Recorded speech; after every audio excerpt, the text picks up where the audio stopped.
Chelsea. Wah, ini sih benar-benar ngopi alias ngobrol pintar ya kak ya. Shalom, salam sejahtera bagi kita semua. Selamat datang dan selamat bergabung lagi di perbincangan kita kali ini, yaitu ngopi atau ngobrol pintar. Nah, sobat ngopi nih, sebelum kita mulai perbincangan kali ini ya, mungkin kalian sudah lupa ingat sama aku ya. Jadi kenalin nih, aku Brigita Rena, biasa dipanggil Rena. Dan tentunya aku nggak sendirian, aku ditemani oleh salah satu temanku. Nah, silakan ya kak, memperkenalkan diri. Nah, terima kasih Kak Rina. Halo teman-teman, perkenalkan namaku Angela Mary Chelsea. Kesibukanku saat ini adalah sebagai mahasiswa aktif Universitas Sanata Dharma, program studi pendidikan keagamaan Katolik nih. Salam kenal semuanya. Wah, menarik nih sobat ngopi, ternyata Kak Chelsea ini dari program studi pendidikan keagamaan Katolik.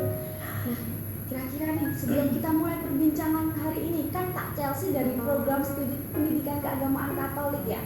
Aku mau tanya, Kak Chelsea tahu nggak sih suatu persoalan sosial dunia yang gereja Katolik itu memberi suatu perhatian khusus?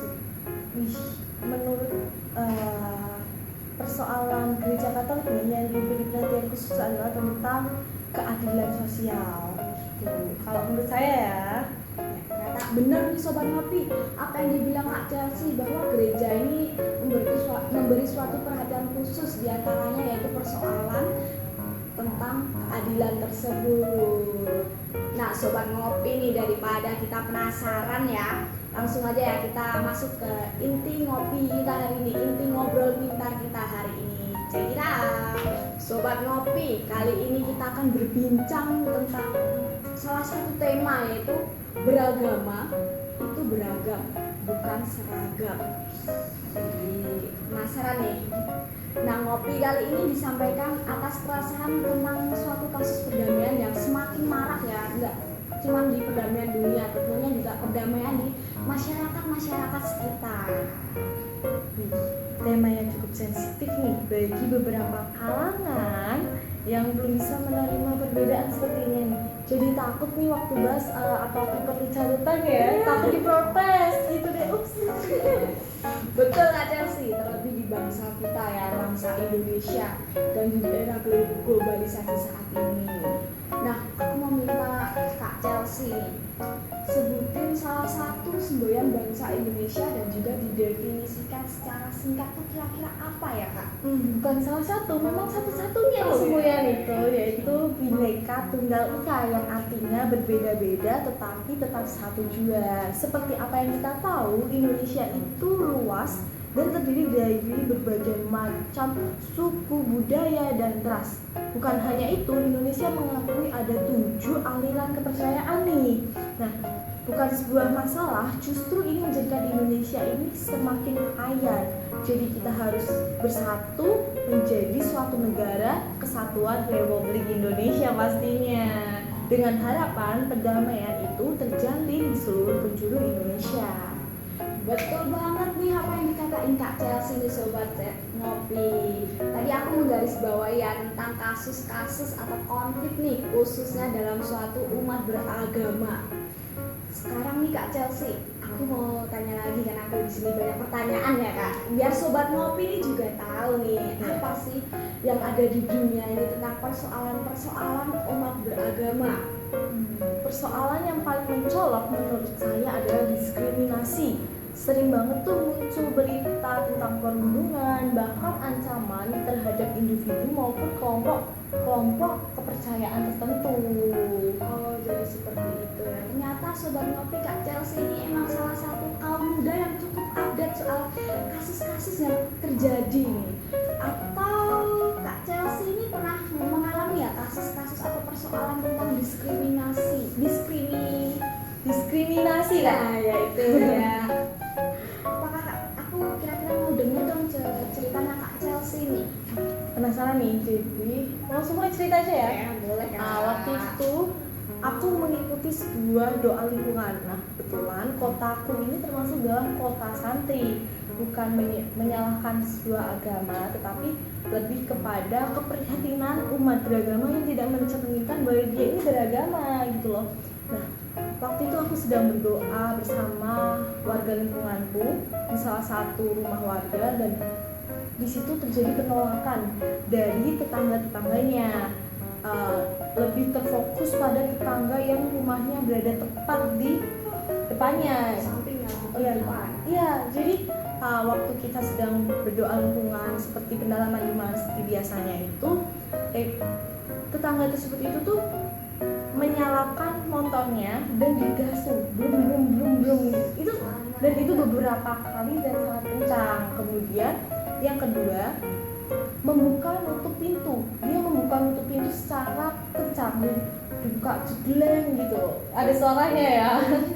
Terus mengganggu. setelah itu dia menyalakan musik dengan suara yang sangat keras. Dan tentunya sebagai warga lingkungan yang sedang melaksanakan ibadat itu merasa terganggu dong, dan kita keluar mengajak mereka berdialog. Tetangga tersebut itu tetap menolak bahwa pendalaman iman itu harus segera diselesaikan, dan akhirnya mau tidak mau pendalaman iman tersebut segera diselesaikan, padahal pendalaman iman itu dilaksanakan berada di dalam rumah dan tidak mengganggu kenyamanan umum karena tidak menghalangi jalan juga, bahkan kita juga suaranya tidak terlalu keras begitu. Gitu aja sih ceritanya, tapi cukup menarik ya sobat ngopi. Ceritanya itu sangat, kalau orang dulu sangat kasar gitu ya. ya, penolakan tuh kayak sebuah ancaman jadinya kadang tuh. Ternyata juga di zaman yang semakin maju dan juga berkembang ini masih banyak ya pelaku diskriminasi, atau yang bisa dibilang oknum-oknum yang tidak paham akan arti sebuah perbedaan itu apa. Bener banget nih, padahal perbedaan itu indah untuk memberi warna saling melengkapi. Kalau boleh tahu nih, topik-topik tentang kasus-kasus agama ini juga kadang dijadikan hoax loh Kak. Biasanya pada keperluan politik sebagai kampanye untuk saling menyerang begitu terhadap kelompok-kelompok tertentu. Oh ya benar sobat ngopi, kalian pernah dengar nggak? Kira-kira atau pernah baca berita nggak kalau kasus-kasus agama ini tuh di sosial media tuh semakin marak sekali, apalagi soal kita kan 2024 juga ya akan melaksanakan suatu pemilu Ya, gitu. betul-betul. Kan itu kampanye. Wah, Kak Chelsea, terima kasih atas sharing dari pengalaman Kak Chelsea nih. Melalui sharing tadi ya sobat ngopi, kira-kira apa nih tanggapan Kak Chelsea yang bisa kita lakukan nih sebagai kaum muda untuk mengatasi korban diskriminasi tersebut? Pastinya nih dalam diri kita sendiri tuh pasti tanya sih, sesulit ini ya jadi kaum minoritas di tengah-tengah masyarakat yang penuh dengan perbedaan, atau ternyata mayoritas lebih menguasai begitu kan, pasti ada sesuatu goncangan dalam hati gitu kan.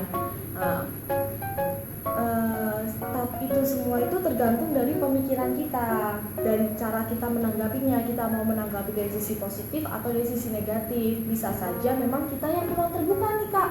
Nah, sebagai penyelesaian masalahnya itu kita ada aturan tentang hak asasi manusia yang telah disetujui oleh pemerintah maupun agama kita, begitu Kak. Kak Chelsea, tadi Kak Chelsea menyinggung nih soal tentang HAM ya. Ya. Mungkin bukan cuma aku ya sebagai seorang biasa nih, mungkin juga teman-teman atau sobat ngopi juga nih penasaran ya tentang apa sih itu HAM Kak? HAM itu merujuk pada hak-hak yang melekat pada setiap pribadi sejak awal dia memiliki kehidupannya, sehingga disebut sebagai hak asasi manusia. Contohnya, hak untuk hidup, hak memperoleh pendidikan, hak mencari kebenaran, hak mendapatkan keadilan, dan terlebih hak kebebasan untuk memilih suatu kepercayaan. Nah, untuk lebih lengkapnya, kamu bisa membaca pada ensiklik Pacem in Terris. Nah, itu tuh. Bentar Kak. Tadi Kak Chelsea bilang apa? Ensiklik Pacem in Terris. Ensiklik Pacem in Terris. Kira-kira apa itu ya Kak? Soalnya nih, aku dan sobat ngopi di sini tuh masih belum tahu dan jarang gitu mendengarnya Kak. Jadi aku jelasin sedikit ya. Ensiklik Pacem in Terris ini bisa disebut juga sebagai PT.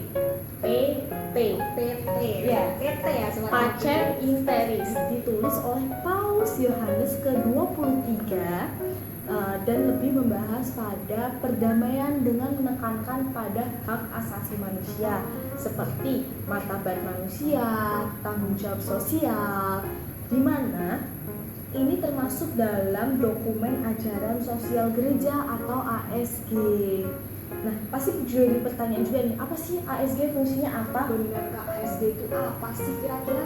Fungsi ASG ini sebagai panduan hidup umat Katolik dalam menjalankan kehidupan sosial bersama masyarakat luas. Nah, pedoman dalam bersikap di tengah-tengah masyarakat ini juga dibahas dalam ASG gitu. Jadi ini tuh lebih pada sarana untuk berdialog dengan masyarakat luas, tidak hanya dalam sebuah persekutuan tertentu, begitu Kak. Ternyata gereja itu sangat peduli dan sangat memperhatikan ya kehidupan umat di tengah-tengah masyarakat, bahkan juga bersama dengan pemerintah ya Kak Chelsea. Seperti kasus-kasus yang telah kita bahas tadi loh Kak, dengan dokumen ajaran sosial gereja yang lebih pada ensiklik Pacem in Terris artikel ke-14 nih Kak, membahas tentang keberagaman itu juga diatur loh, karena hak menyembah Tuhan menurut hati nurani intinya. Jadi itu bukan sebuah paksaan gitu Kak.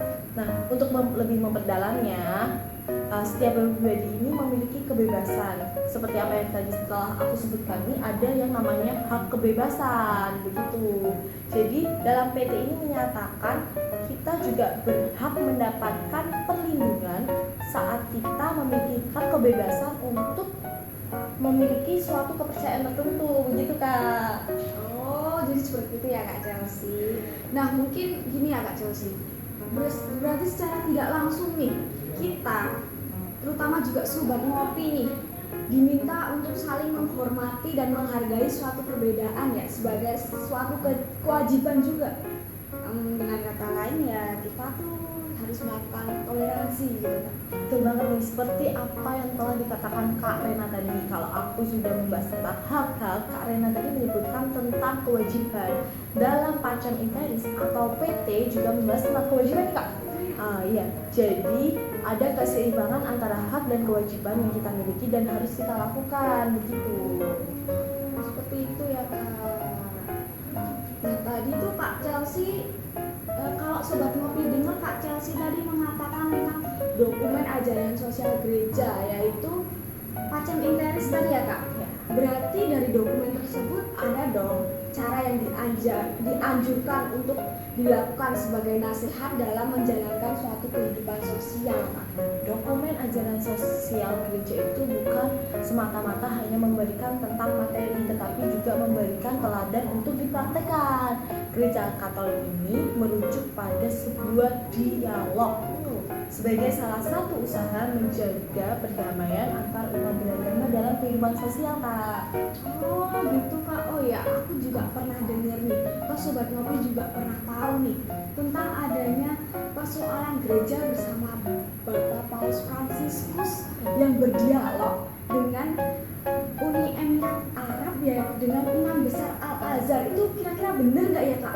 Bener banget tuh, termasuk contoh tindakan sosial yang dilakukan oleh gereja dengan tindakan konkret nyata dalam pembahasannya yang memberikan pemahaman kehidupan beragama dengan cara berdialog. Intinya sebagai undangan untuk rekonsiliasi di antara umat beriman dan beragama menjaga perdamaian dunia. Gereja Katolik tidak hanya memberikan pelajaran seperti apa yang telah tertulis dalam ajaran sosial gereja, tetapi juga praktek-prakteknya dalam dialog. Jadi inti dari pembahasan dialognya tersebut ada dalam dokumen yang telah dibuat dan disetujui oleh Bapak Fransiskus dengan Imam Besar Al-Azhar tersebut Kak. Berarti kalau begini nih, kita nggak salah lagi dong ya, kita sebagai kaum minoritas nih yang berbeda tuh dengan kaum mayoritas, dimana artinya kita ini seragam, Tidak seragam Kak. oh ya, kita ini tidak seragam dengan mereka, benar nggak ya Chelsea? Betul banget, kita ini kan diciptakan dengan ciri khasnya masing-masing. Walaupun kita serupa dengan Allah, tapi bukan berarti kita ini semua sama. Kita punya ciri khas, kita hanya memiliki kesamaan derajat Kak. Bukannya benar-benar keberagaman itu malah memperkaya dari segi apapun ya Kak?